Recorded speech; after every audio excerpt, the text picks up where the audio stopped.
अगर आप भी क्लास 12 कॉमर्स के स्टूडेंट्स हैं और बोर्ड एग्जाम में केवल 30 दिन ही बचे हुए हैं तो एक बात क्लियर कर लीजिए कि अब स्ट्रेटेजी बनाने का टाइम आ चुका है। तो लास्ट 30 डेज की वो एक एग्जैक्ट प्लानिंग जो एक एवरेज स्टूडेंट को भी बोर्ड एग्जाम के लिए फुल्ली प्रिपेयर्ड बना देती है, वो आज मैं आपको बताने वाला हूँ। फेज 1 में फर्स्ट 10 डेज सिलेबस कंट्रोल पर आपको फोकस करना है। तो फर्स्ट 10 डेज का केवल एक ही टारगेट आपको रखना पड़ेगा कि पूरा सिलेबस आपको कंट्रोल में लाना है। अकाउंटेंसी में आपको रोज एक चैप्टर इलस्ट्रेशन और न्यूमेरिकल पर फोकस करना है। बिजनेस स्टडीज में एनसीईआरटी आपको लाइन बाय लाइन पढ़नी है। हेडिंग्स, कीवर्ड्स और एग्जाम्पल आपको क्लियर रखने हैं। और जिन बच्चों ने इकोनॉमिक्स ले रखा है वो न्यूमेरिकल को और डायग्राम्स को बिल्कुल भी इग्नोर ना करें।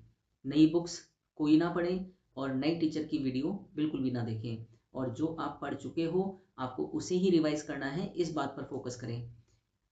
अब एक बहुत जरूरी और प्रैक्टिकल बात अकाउंटेंसी के स्टूडेंट्स के लिए, जरूरी नहीं है कि आप हर बार हर इलस्ट्रेशन को लिख लिख कर ही प्रैक्टिस करें। सच यह है कि अकाउंटेंसी राइटिंग प्रैक्टिस बहुत ज़्यादा टाइम कंज्यूम कर लेती है और अब लास्ट 30 दिन में इतना टाइम आपके पास नहीं बचा है। तो स्मार्ट तरीका क्या होना चाहिए, आप इलस्ट्रेशन को केवल रीड आउट करें, हर क्वेश्चन को आप ध्यान से पढ़ें और उसके स्टेप को और सॉल्यूशन को माइंड में ही सॉल्व करने की कोशिश करें। और अगर आपके बेसिक्स क्लियर हैं, फंडामेंटल आपको समझ में आ पा रहे हैं, कैलकुलेशन माइंड में ही आप कनेक्ट कर पा रहे हैं और आंसर का फ्लो बिल्कुल क्लियर है, तो फिर आप समझ लीजिए कि आपके कॉन्सेप्ट क्लियर हैं। तो इसका मतलब ये नहीं है कि राइटिंग प्रैक्टिस बिल्कुल भी नहीं करनी है, लेकिन हर क्वेश्चन लिखना जरूरी नहीं होता है, इस बात का भी आप ध्यान रखिएगा। फेज 2 में जो नेक्स्ट 10 डेज बचेंगे आंसर राइटिंग आपको करनी पड़ेगी। तो सिर्फ पढ़ना ही एनफ नहीं होता। नेक्स्ट 10 डेज में आपको 5 ईयर्स के क्वेश्चन पेपर, पॉसिबल हो तो 10 ईयर्स के क्वेश्चन पेपर में से रोज कम से कम 2 या 3 आंसर लिखने की हैबिट डालनी है। और इसका इंटेंशन एक ही है कि आप टाइम बाउंड प्रैक्टिस जरूर करें। तो याद रखें कि बोर्ड एग्जाम आपकी नॉलेज नहीं देखता, आपकी प्रेजेंटेशन और आपकी क्लियरिटी चेक करता है।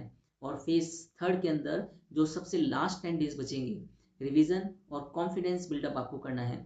और ये फेज ही सबसे ज़्यादा पावरफुल है।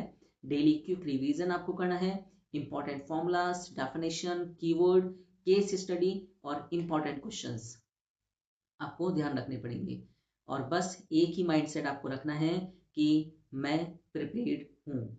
और एक रूल्स आपको फॉलो करना पड़ेगा, आपको मोबाइल कम चलाना है, नींद फिक्स लेनी है और डिसिप्लिन फुल रखना पड़ेगा।